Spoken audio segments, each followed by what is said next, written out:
Bismillahirrahmanirrahim. Assalamualaikum warahmatullahi wabarakatuh. Alhamdulillahi rabbil alamin. Wassalatu wassalamu ala sayyidil mursalin wa ala alihi wa ashabihi ajma'in.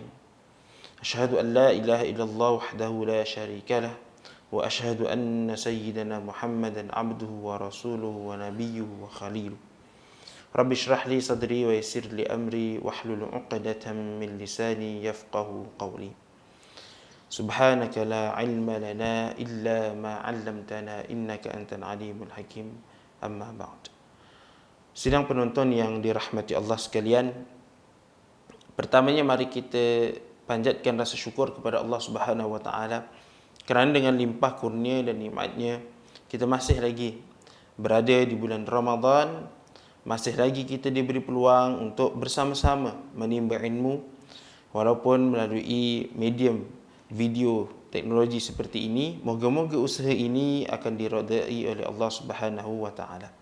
Sebelum kita teruskan diskusi dan perbincangan ilmiah kita pada sesi kali ini, terima kasih kerana terus mengikuti program Indahnya Ramadan bersama Akademi Al-Mukarramah. Jangan lupa untuk subscribe YouTube channel Akademi Al-Mukarramah, like, share dan komen video-video dan perkongsian-perkongsian yang kami muatkan di dalam channel ini. Tekan butang loceng atau butang notification untuk terus mendapatkan update video-video terbaru daripada kami. Moga-moga dengan usaha ini kita dapat sebarkan budaya untuk menuntut ilmu di segenap kehidupan masyarakat kita, insya-Allah Subhanahu wa taala. Sidang penonton pencinta ilmu sekalian, insya-Allah hari ini kita akan bicarakan dan kita akan bincangkan satu lagi tajuk berkaitan puasa dan Ramadan, iaitu hari-hari yang disunatkan berpuasa. Baik sidang penonton yang dirahmati Allah, selain daripada puasa wajib di bulan Ramadan, di sana ada juga ditawarkan oleh Allah Subhanahu wa taala puasa-puasa sunat. Iaitu puasa-puasa sunat ini ialah suatu puasa yang kalau kita laksanakan, kita akan mendapat ganjaran dan kelebihan daripada Allah Subhanahu wa taala. Jadi di sini ada beberapa puasa sunat yang warid di dalam hadis Nabi SAW. Yang pertamanya ialah puasa sunat 6 hari di bulan Syawal. Kita di bulan Ramadan ini nanti kita sudah habis berpuasa selama sebulan, kemudian kita disunatkan untuk meneruskan 6 hari lagi puasa di bulan Syawal. Maruya an Abi Ayyub an Rasulillah sallallahu alaihi wasallam qala man sama ramadhana thumma atba'ahu sittan min Syawal fadhaka siyamud dahr. Sesiapa yang berpuasa bulan Ramadan kemudian diikuti dengan 6 hari Syawal, maka ia seumpama puasa selama setahun. Hadis riwayat Muslim. Sungguhnya ia puasa seumpama setahun ni kerana difahami satu pahala itu digandakan kepada 10. Maka setiap hari bersamaan dengan 10 hari. Jadi 30 hari kita berpuasa pada bulan Ramadan, kemudian ditambah dengan 6 hari, jadi 36 hari. 36 hari digandakan dengan 10 ganjaran, maka jadilah 360. So, seakan-akan seperti kita berpuasa selama setahun. Itu kiraan matematiknya lah tuan-tuan. Tapi ganjarannya seumpama apa, seperti apa, itu kita serahkan kepada Allah Subhanahu wa taala. Apa yang penting yang disebutkan daripada hadis Nabi SAW, barang siapa yang berpuasa sebulan di bulan Ramadan kemudian diikuti dengan 6 hari di bulan Syawal, maka ia seumpama puasa selama setahun. Itu yang pertama, puasa sunat 6 hari di bulan Syawal. Yang kedua ialah puasa sunat hari Arafah. Puasa sunat hari Arafah ni bermaksud puasa yang dilakukan pada hari di mana para jemaah haji berwukuf di Arafah, iaitu pada hari 9 Zulhijjah. Nabi SAW menyebutkan siyamu yaumi Arafah ahtasibu 'ala Allah an yukaffira as-sanata allati qablahu was-sanata allati ba'dah. Puasa hari Arafah, aku berharap kepada Allah agar diampunkan dosa setahun sebelumnya dan dosa setahun selepasnya. Ini antara hadis yang menyebutkan tentang kelebihan disunatkan untuk kita berpuasa pada hari Arafah. Tetapi puasa hari Arafah ini hanya disunatkan kepada mereka yang tidak menunaikan haji.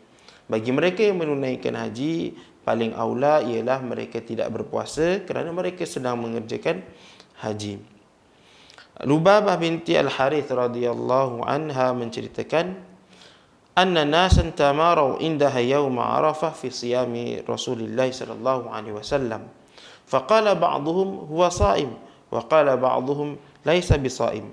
Fa arsaltu ilaihi biqadahi laban wa huwa waqifun ala ba'irihi bi Arafah fasharibahu. Hadis riwayat Muslim. Jadi terdapat beberapa orang berbincang di sisinya mengenai puasa Rasul sallallahu alaihi wasallam pada hari Arafah.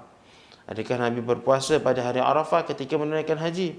Ada yang berkata bahawa baginda berpuasa dan ada pula yang berkata bahawa baginda tidak berpuasa.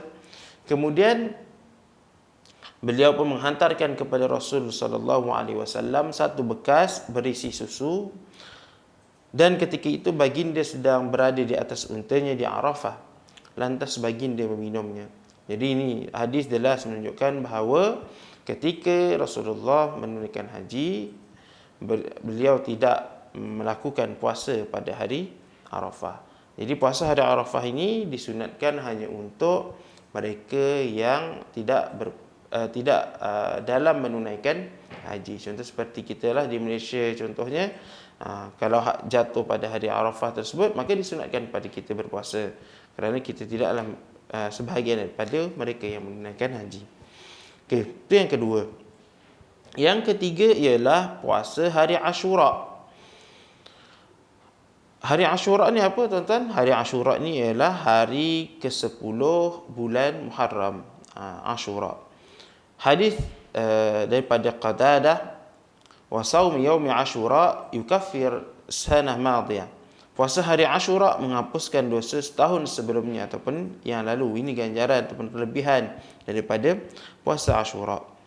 An Aisyah qalat, kana yaum Ashura yawman tasumuhu Quraisy fil jahiliyah wa kana Rasul sallallahu alaihi wasallam yasumuhu falamma qadima al-Madinah samahu wa amara an-nas bi siyamihi falamma farada Ramadan qala man syaa samahu wa man syaa tarakahu. Ini daripada Aisyah radhiyallahu anha berkata, ketika zaman jahiliyah orang-orang Quraisy ini berpuasa pada hari Ashura. Demikian juga Rasul sallallahu alaihi wasallam juga berpuasa pada hari tersebut. Jadi apabila baginda berhijrah ke Madinah, baginda juga berpuasa pada hari tersebut dan baginda menyuruh orang ramai juga untuk berpuasa.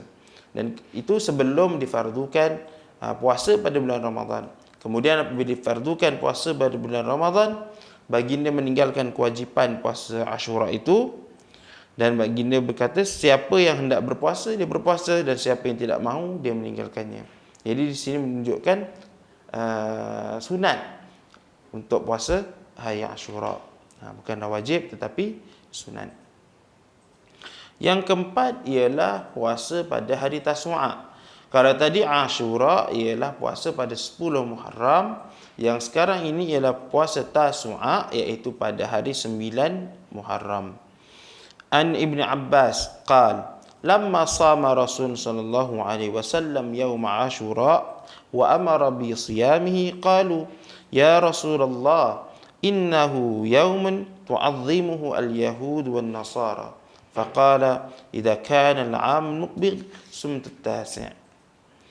Jadi ketika Nabi SAW berpuasa pada hari Ashura, baginda juga menyuruh orang berpuasa pada hari Ashura. Para sahabat berkata kepada Nabi SAW, sesungguhnya hari itu, iaitu hari Ashura itu, ialah satu hari yang dibesarkan ataupun diagungkan oleh orang-orang Yahudi dan Nasrani. Maka Nabi SAW pun bersabda, maka pada tahun hadapan kita akan berpuasa mula pada hari yang ke-9. Jadi Rasulullah berniat untuk berpuasa pada hari Taswa' atau 9 Muharram pada tahun yang akan datang, sekiranya baginda bertemu tahun yang akan datang. Namun diriwayatkan bahawa Nabi SAW telah wafat sebelum tiba waktu pada 9 Muharram tersebut. Jadi tetap juga daripada hadis ini, petunjuk hadis ini menunjukkan bahawa sekiranya Nabi SAW hidup pada tahun yang akan datang, sudah tentu Nabi akan berpuasa pada 9 dan 10, pada hari Taswa' dan hari Ashura. Maka di sini jelas bahawa kita disunatkan untuk berpuasa pada 9 Muharram dan juga hari yang ke-10. Kenapa adanya puasa yang 9 Muharram ni? Daripada hadis ini jelas menunjukkan supaya tidak sama Yahudi yang hanya puasa pada hari Ashura sahaja.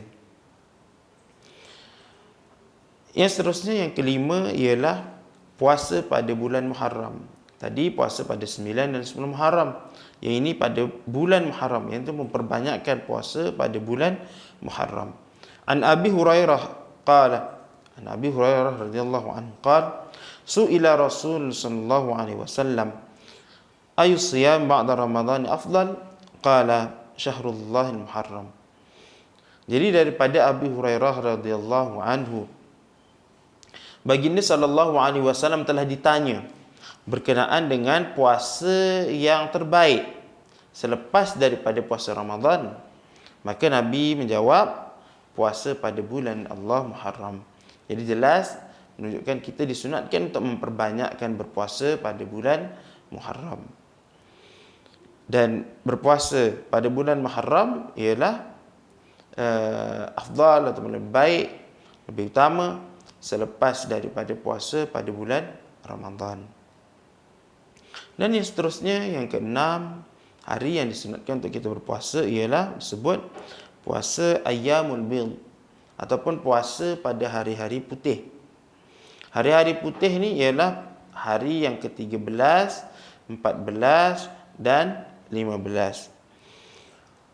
Kenapa disebutkan hari putih? Kerana pada hari yang tersebut bulan penuh cahayanya atau putih cahayanya, jelas cahayanya. Jadi sebab itu disebutkan sebagai Ayyamul Bidh, hari-hari putih. An Abi Dzar qala, daripada Abi Dzar, qala Rasul sallallahu alaihi wasallam, Nabi sallallahu alaihi wasallam bersabda, ya Aba Dzar, idza sumta min syahr thalatha fasum 13 wa 14 wa 15. Wahai Aba Dzar, sekiranya engkau puasa 3 hari dalam sebulan tu, puasalah pada hari yang ke-13, 14 dan 15.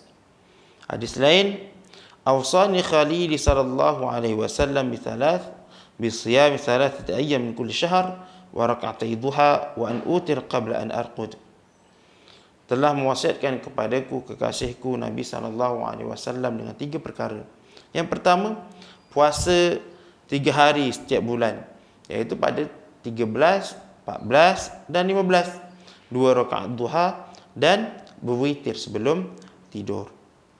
Hadis lain juga berkenaan dengan puasa hari-hari putih ini. An Abdullah bin Umar anna Nabi sallallahu alaihi wasallam qala lahu, daripada Abdullah bin Umar radhiyallahu anhuma, bahawa Nabi sallallahu alaihi wasallam bersabda kepadanya, sum salatah min asy-syahr, puasalah 3 hari daripada setiap bulan. 3 hari maksud ialah hari-hari putih, iaitu 13, 14 dan 15. Fa innal hasanata bi asyri amsalha wa dzalika mislu siyam ad-dahr. Sungguhnya kebaikan itu, setiap kebaikan itu ganjarannya digandakan kepada 10, dan puasa pada 3 hari pada setiap bulan itu seperti puasa selama setahun. Secara logik matematiknya, kalaulah kita puasa contohnya 3 hari setiap bulan, dan setahun itu ada 12 bulan. Jadi 3 darab dengan 12 jadi 36. Kemudian setiap hari itu digandakan 10, maka jadilah 360. Jadi seakan-akan puasa selama setahun. Itu secara logik matematik kita lah. Tapi seperti yang sebutkan bahawa ganjaran itu terpulang kepada Allah Subhanahu wa taala. Seterusnya yang ketujuh ialah puasa pada hari Isnin dan hari Khamis. An Abi Hurairah anna Nabi sallallahu alaihi wasallam qala, daripada Abu Hurairah radhiyallahu anhu bahawa Nabi sallallahu alaihi wasallam bersabda, maksudnya segala amalan dibentangkan pada hari Isnin dan Khamis. Aku suka dibentangkan amalanku dalam keadaan aku sedang berpuasa. Hadis lain daripada Abi Qatadah anna Nabi sallallahu alaihi wasallam su'ila an shaumi yaumil Itsnain faqala dzalika yaum wulidtu fihi wa anzala alayya fihi. Baginda ditanya tentang puasa pada hari Isnin. Pada hari tersebut Rasulullah menjawab, pada hari tersebut aku dilahirkan dan padanya diturunkan wahyu kepadaku. Jadi ini antara dua hadis yang menunjukkan bahawa disunatkan untuk kita puasa pada setiap hari Isnin dan hari Khamis. Dan seterusnya, yang ke-8 ataupun yang terakhir yang saya sebutkan di sini ialah puasa Nabi Daud alaihissalam. Puasa Nabi Daud ni maksudnya macam mana, tuan-tuan? Itu kita puasa sehari, kemudian kita tidak berpuasa sehari, kemudian kita puasa sehari. Itu puasa yang berselang-seli harinya. Inna ahabba siyami ilallah siyamu Dawud wa ahabba salati ilallah salat Dawud. Kana yanamu nisfal lail wa yaqumu thuluthahu wa yanamu sudusahu wa kana yasumu yawman wa yuftiru yawman wa la yafirru idza laqa. Sesungguhnya puasa yang paling disukai oleh Allah ialah puasa Nabi Daud. Salat yang paling disukai oleh Allah ialah salat Nabi Daud. Baginda tidur separuh malam dan bangun qiyam sepertiga malam kemudian. Tidur seperenam malam. Baginda berpuasa sehari dan berbuka sehari, maksudnya tidak berpuasa sehari. Jadi ini cara puasa Nabi Daud alaihissalam yang disebutkan dalam hadis, iaitu puasa sehari kemudian tidak puasa sehari, iaitu berpuasa secara berselang-seli. Hadis lain juga disebutkan an Abdullah ibn Amr ibn al-As anna Rasul sallallahu alaihi wasallam qala lahu sum yawman wa aftir yawman fa innahu afdhalus siyam wa huwa shaumi akhi Daud alaihi salam. Daripada Abdullah bin Amr al-As anna Rasul sallallahu alaihi wasallam bersabda kepadanya, berpuasalah sehari kemudian berbuka sehari. Sesungguhnya ia merupakan puasa yang terbaik. Ia merupakan puasa saudaraku Daud alaihi salam. Jadi daripada hadis ini menunjukkan bahawa sunatnya untuk kita berpuasa seperti puasa Nabi Daud, iaitu puasa sehari kemudian berbuka sehari, puasa sehari kemudian berbuka sehari. Jadi saya kira cukuplah 8 hari yang disebutkan dalam hadis-hadis Nabi sallallahu alaihi wasallam, iaitu berkaitan dengan hari-hari yang disunatkan kepada kita untuk berpuasa.